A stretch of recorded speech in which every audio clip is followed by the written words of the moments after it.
आणि आता बातमी आहे सांगलीतून। सांगली विधानसभा मतदारसंघात काँग्रेसमध्ये उमेदवारीवरून रस्सीखेच सुरू झाले।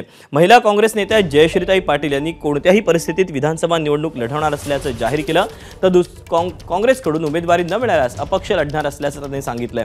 तर दुसरीकडे मिरज मधून ठाकरेंच्या शिवसेनेमधून सिद्धार्थ जाधव यांनी उमेदवारी निश्चितपणे मिळणार असल्याचा दावा केलाय।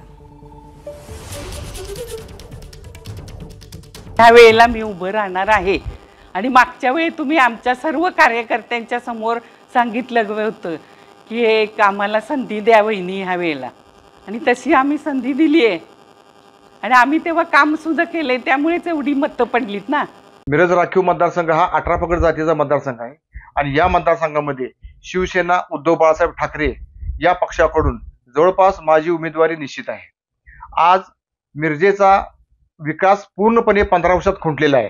मिरजेमध्ये 15 वर्षे भाजपची सत्ता होती आणि आज मितीला मिरजेतली जनता ही पूर्ण भाजपला कंटाळलेली जनता आहे। एबीपी माझा, उघडा डोळे बघा नीट।